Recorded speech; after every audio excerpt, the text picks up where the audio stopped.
नमस्कार, मैं उमेश कुमार स्वागत करता हूं आप सभी का अपने YouTube चैनल एच के नॉलेज एंड मोर पर। आज बहुत ही महत्वपूर्ण टॉपिक लेकर आए हूं। ये जो टॉपिक है ये फंगस है, फंजाई जगत से रिलेटेड है, कवक से रिलेटेड है। इससे पहले भी मैंने फंजाई क्लासिफिकेशन जो 5 जगत वर्गीकरण होता है बायो के बेस पे, मैंने उसमें फंजाई किंगडम के बारे में चर्चा किया था। और ये जो वीडियो है स्पेशली एग्रीकल्चर साइंस के लिए स्टूडेंट्स वालों के लिए है। बाकी फ़ायदा तो सभी को हो सकता है अगर ध्यान से देखें तो देखिए कवक क्या होता है। वीडियो शुरू करूँ इससे पहले वीडियो को प्लीज़ लाइक करें, अगर अच्छा लगता है तो शेयर करें, कमेंट करें, और चैनल पर पहली बार आए हैं तो प्लीज़ चैनल को सब्सक्राइब करना ना भूलें। तो जितने भी प्रकार के फंगस मिलेंगे आपको इस पृथ्वी पर, इस अर्थ पर, तो सभी जीवमंडल के यूकैरियोटिक सेल्स वाले मल्टी सेल्यूलर, जिसको हम लोग बोलते हैं ए क्लोरोफिलस प्रकार के एनिमल, हेटरोट्रॉपिक न्यूट्रिशन करने वाले, और जिसमें सेल वाल प्रेजेंट होती है, थैलस शरीर वाले, थैलस बॉडी वाले, पैरासाइटिक, सेप्रोफाइटिक प्रकार के एनिमल्स को हम लोग क्या कहेंगे, कवक कहेंगे। सारे कैरेक्टर अगर आपको देखना है फिर से तो आपको पुराने वीडियो में जाना पड़ेगा। आप सर्च करिए एच के नॉलेज एंड मोर पर, आपको किंगडम फंजाई मिल जाएगा। किंगडम फंजाई में आप सारे कैरेक्टर आप देख सकते हैं। ठीक है, मैं यहाँ पर बात करूँगा थोड़े से इसके स्ट्रक्चर के बारे में बात कर रहा हूँ, फंजाई स्ट्रक्चर के बारे में बात कर रहा हूँ। लक्षण जो अभी मैंने बताया उसको ध्यान से सुने हैं तो आपको पूरा लक्षण याद रखना चाहिए। ठीक है, इसकी जो कोशिका भित्ति होती है सेलुलोज और काइटिन की बनी हुई होती है। काइटिन पॉलीसेकेराइड है, याद रखेंगे, जिसमें नाइट्रोजन भी मौजूद होता है। ठीक है, कवक तंतु जो होता है वो तंतु या धागे के रूप में पाई जाती है, अलग अलग तंतु के रूप में पाई जाती है। लेकिन जब एक साथ तंतु आपस में मिल जाए तो माइसीलियम कहलाता है। वो क्या कहलाता है? माइसीलियम कहलाता है, या कवक तंतु कहलाता है, कवक जाल कहलाता है। ये ध्यान में रखोगे। क्लियर है, समझ में आ गया। अब बात करते हैं कुछ स्पेसिफिक कैरेक्टर के बारे में। स्पेसिफिक कैरेक्टर के बारे में मैं अगर बात करूं, इसमें कैरेक्टर्स के बारे में, इस वीडियो कंटेंट्स के आधार पर मुझे कैरेक्टर बताना ही पड़ेगा।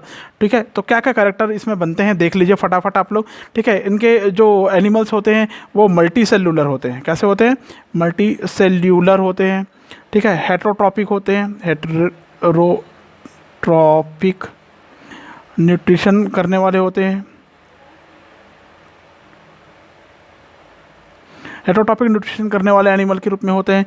यूकैरियोटिक होते हैं, यूकैरियोटिक होते हैं। ठीक है, और कैसे होते हैं? थ्रेड लाइक, बॉडी कैसी होती है? धागे के समान संरचना, रेशे के समान संरचना में होते हैं। ठीक है, प्रत्येक रेशे को इनके जो थ्रेड होते हैं उसको सॉरी हाइफी कहते हैं। क्या कहते हैं? हाइफी या तंतु कहते हैं। ठीक है, सारे तंतु और शाखित होकर, ब्रांच्ड होकर एक नेट बनाते हैं। क्या होकर? ब्रांचेड होकर या ब्रांच्ड होकर, शाखित होकर एक नेट बनाते हैं, जाल बनाते हैं। उसको हम लोग बोलते हैं माइसीलियम, माइसीलियम या कवक जाल बोलते हैं, जिसको हम लोग क्या बोलते हैं? कवक तंतु या कवक जाल के रूप में जानते हैं, इसको माइसीलियम बनाते हैं। ठीक है, नेक्स्ट, इसमें किसी भी प्रकार का लवक नहीं पाया जाता। प्लास्टिड जो होता है वो अब्सेंट होता है, प्लास्टिड अब्सेंट होता है। ठीक है, भोजन को, फूड मटेरियल को ये अब्जॉर्ब करते हैं, अवशोषित करते हैं।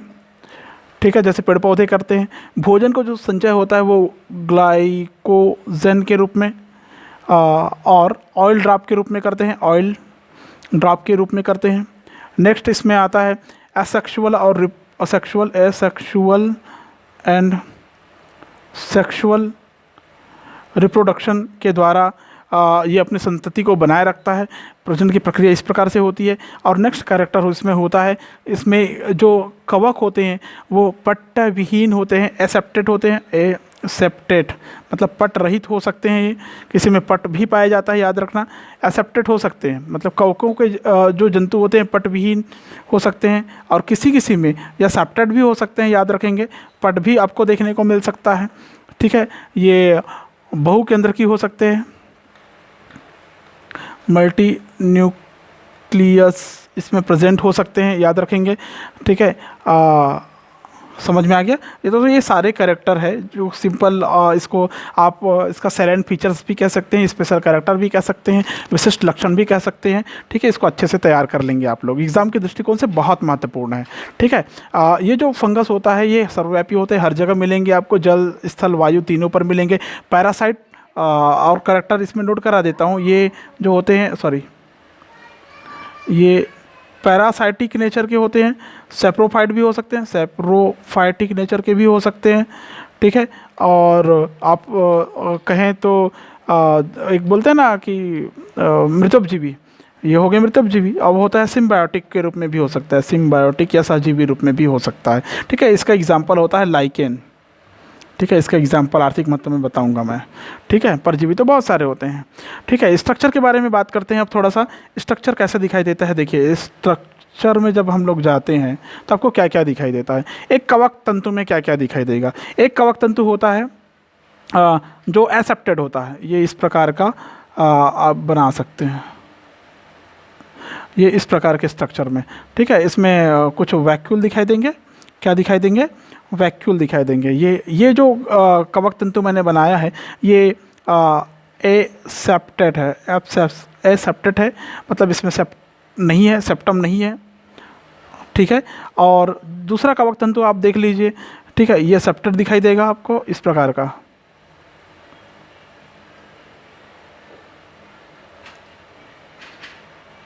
आप देख सकते हैं इसमें ऐसा इस प्रकार का सा ये खंड खंड में बटा हुआ आपको ऐसा दिखाई देगा। ठीक है, ये ऐसा खंड,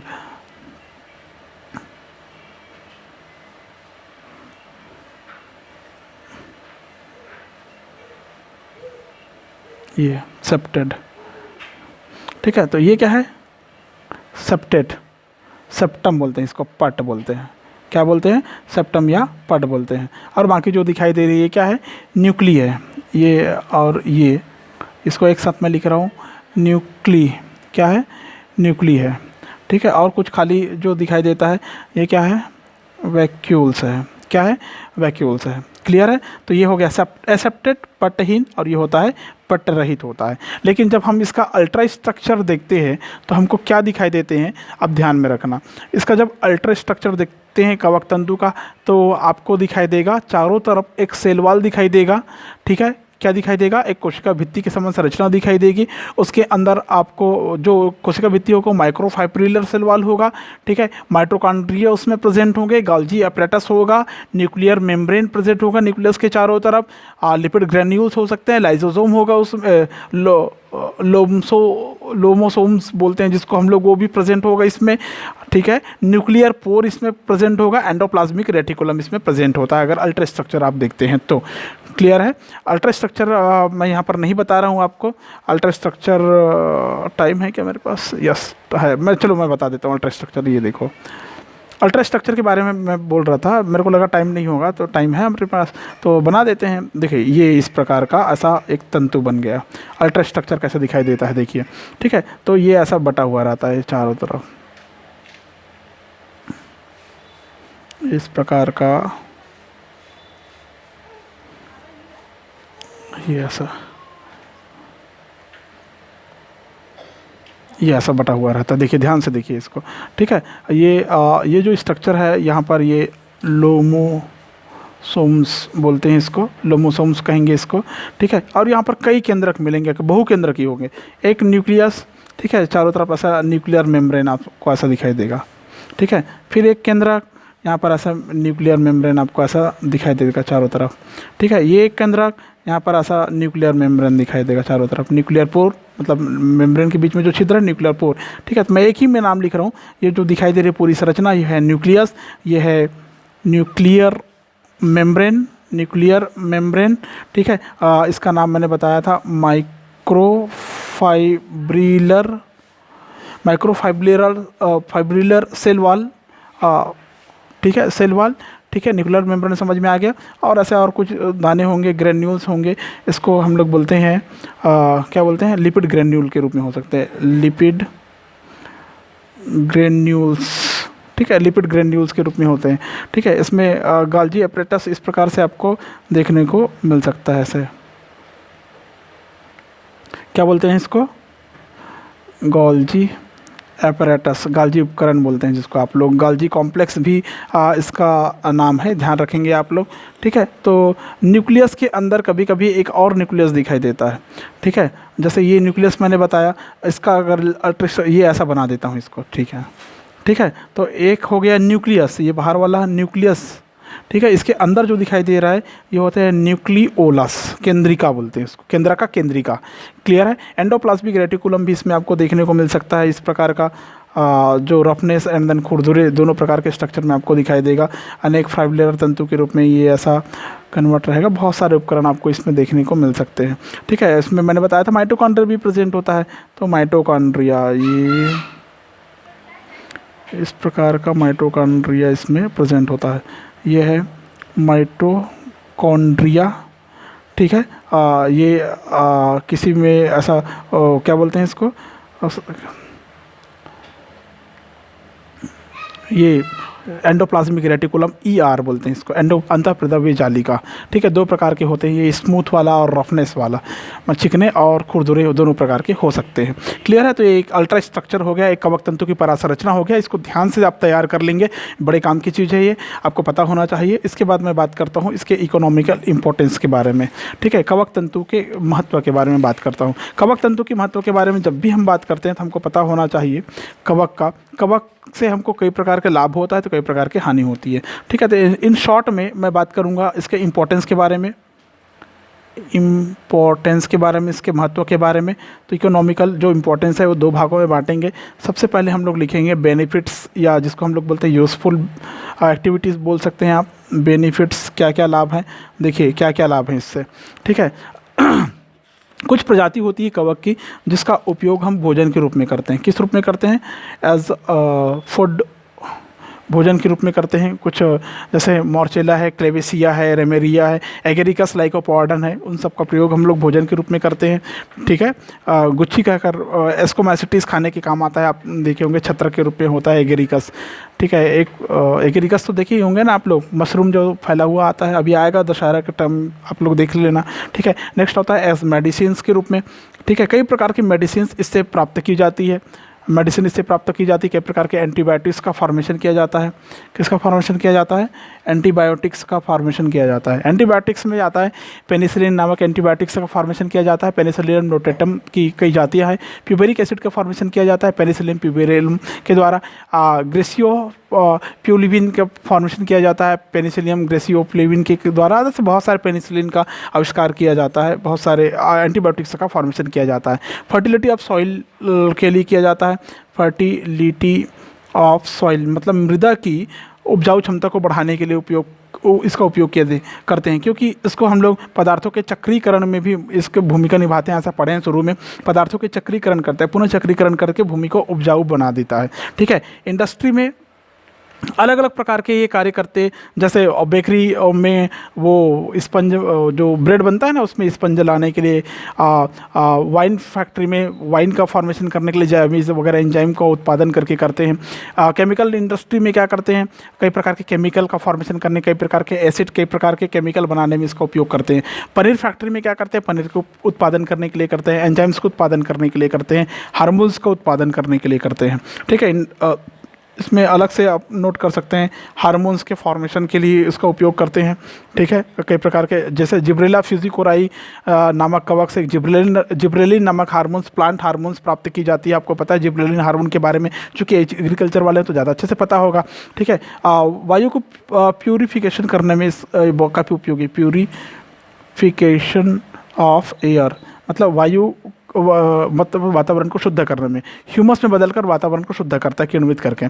ठीक है, बायोलॉजिकल कंट्रोल करता है, ये जैविक नियंत्रक के रूप में ये कार्य करता है। कोई कोई प्रजाति इसकी होती है बायोलॉजिकल कंट्रोल का कार्य करती है ये, जैसे आइसेरिया है, इम्पूसा है, और जो दूसरे कीटों को नष्ट करने के काम आता है। ठीक है, कई प्रकार के पिगमेंट्स को इसके माध्यम से बनाया जाता है। ये हो गया इसके बेनिफिट्स के बारे में के बाद आते हैं अपन कुछ इसके हार्मफुल इफेक्ट के बारे में। ठीक है, बेनिफिट्स अगर लिखें तो यहाँ पर हम लिखें लॉस, हानि। क्या हानि हो सकती है हमको? तो कई प्रकार की बीमारियाँ हो सकती है। ठीक है, इसमें कई प्रकार के डिसीज़ हो सकती है। किसको किसको डिसीज़ हो सकती है? प्लांट को, ह्यूमन को, अदर एनिमल्स को। वैसे एनिमल में हम लोग भी आते हैं, याद रखेंगे आप लोग। ठीक है, दूसरा ठीक है। बीमारी में अगर हम लोग जाएँ तो पौधों की जो बीमारी होती है, बहुत सारे प्रकार की बीमारी होती है। जैसे इसको अच्छे से तैयार कर लेना, जो बोल रहा हूँ उसको मैं सुन लीजिए। स्टेम गालाब कोरिएंडर जो धनिया में होने वाला एक विशेष प्रकार का रोग है, जो प्रोटोमाइसिस मैक्रोस्पोरस की वजह से होता है। मूंगफली का टिक्का रोग सार्कोस्पोरा पर्सोनेटा की वजह से होता है। ग्रीन ईयर डिजीज़ आप बाजरा बोलते हैं जिसको, स्क्लेरोस्पोरा ग्रेमिनिकोला की वजह से होता है। क्लब रूट आप क्रूसीफर्स बोलते हैं जिसको, प्लाज्मोडियोफोरा ब्रासिकी के द्वारा होता है। वाइट रस्ट आप क्रूसीफर्स बोलते हैं जिसको एल्ब्यूगो कैंडिडा के द्वारा होता है। आलू का लेड ब्लाइट जो होता है फाइटोप्थोरा इन्फेस्टेंस की वजह से होता है। मटर का जो डाउनी मिल्ड्यू है वो पेरेनोस्पोरा पीसी की वजह से होता है। बाजरे का ग्रीन ईयर जो होता है स्क्लेरोस्पोरा ग्रेमिनिकोला की वजह से होता है। गेहूं का जो लूज स्मट रोग होता है, आप जानते होंगे, अक्सर इस रोग से परिचित होंगे, ऑस्ट्रेलेगोटिटिसाई की वजह से होता है। गेहूं का जो ब्लैक रस्ट रोग होता है वह पक्सिनिया ग्रेमिनिस टेट्रिसाई की वजह से होता है, जिसमें गेहूं के दाने काले हो जाते हैं। ठीक है, क्लियर है। ऐसे ही मनुष्यों में भी रोग उत्पन्न करता है ये। मनुष्यों में कैसे रोग उत्पन्न करेगा, जैसे मोनिलिएसिस जो बीमारी होता है वो कैंडिया एल्बिकेंस की वजह से होता है। एस्परजिलोसिस होता है एस्परजिलस प्लेविकस से वजह से होता है। रिंग वर्म, अक्सर दाद होने की प्रॉब्लम जो होती है ना, वो माइक्रोस्पोरम कैनिस की वजह से होता है। याद रखना, रिंग वर्म माइक्रोस्पोरम कैनिस मतलब फंगस के होने के कारण वहाँ पर दाद उत्पन्न हो जाता है। आप लोग जानते हैं इसको। इन्फ्लुएंजा हो जाता है हीमोफिलिस इन्फ्लुएंजी की वजह से। सिफिलिस हो जाता है, एक एसटीडी रोग है सिफिलिस, जो ट्रिपोनिमा पैलेडियम की वजह से होता है। एलर्जी होता है, कई प्रकार के ऐसे कवक होते हैं जो एलर्जी उत्पन्न करने में प्रमुख कारगर भूमिका निभाते हैं। तो ये हो गया डिसीज, रोग उत्पन्न करने के लिए। ठीक है, पदार्थों के नाश करने के लिए। ठीक है, डिस्ट्रक्शन ऑफ मटेरियल्स, पदार्थों के नाश करने में काफ़ी उपयोगी है ये। ठीक है, जैसे ये पदार्थों का चक्रीकरण करता है ना, तो लकड़ियों का नाश कर देता है। पोमिस्पोरिया और मेरुलिस नामक कवक है जो लकड़ी को सड़ा देता है। विद्युत उपकरण को भी नाश कर देते हैं, जैसे कुछ कवक है जो रेडियो विद्युत केबल्स को पर उगते हैं, उन्हें नष्ट कर देते हैं। देखना आप लोग, कवक उगा हुआ रहता है केबल पर, ग्रीन कलर का आपको दिखाई देगा, लाइट ब्राउन कलर का। कपड़े को भी ख़राब कर देता है ये। अल्टरनेरिया पेनिसिलियम ट्राइकोडर्मा के जो स्पीसीज है उन्हीं कपड़ों में लगकर उन्हें ख़राब कर देता है। कागज़ को सड़ाने का काम करता है। तो ऐसे इसमें कई प्रकार के हार्मफुल इफेक्ट देखने को मिल सकता है। फंगल टॉक्सिन का फॉर्मेशन इसके माध्यम से भी होता है। किसका फॉर्मेशन होता है इसमें, डिस्ट्रक्शन ऑफ मटेरियल्स के बाद में अभी मैंने जो कहा वो लास्ट में, फंगल टॉक्सिन का फॉर्मेशन करते हैं, अर्थात कवक विष का। एलएसडी बोलते हैं, लाइसर्जिक एसिड डाइएथिलामाइड बोलते हैं जिसको हम लोग। ये ऐसे भ्रामक पदार्थ है जो क्लेविसेप्स से प्राप्त किए जाते हैं, जो मनुष्य के लिए काफ़ी ज़्यादा हानिकारक होता है। कई कवक ऐसे होते हैं जिसके छत्रक होते हैं। छत्रक मतलब मशरूम जानते होंगे आप लोग, आपने सुने होंगे, उसको खाने से लोगों की मृत्यु भी हो जाती है। तो हमको पता होना चाहिए, ठीक है, कि किसको खाना है किसको नहीं खाना है। ठीक है, जैसे एक एमानीटा होता है, उसके खाने से शरीर में ऐंठन और मांस में सड़न होती है। राई का परजीवी होता है वो। ठीक है, तो ऐसे बहुत सारे कंटेंट आपको मिलेंगे इसके अंतर्गत, और आप सर्च करके देखिए।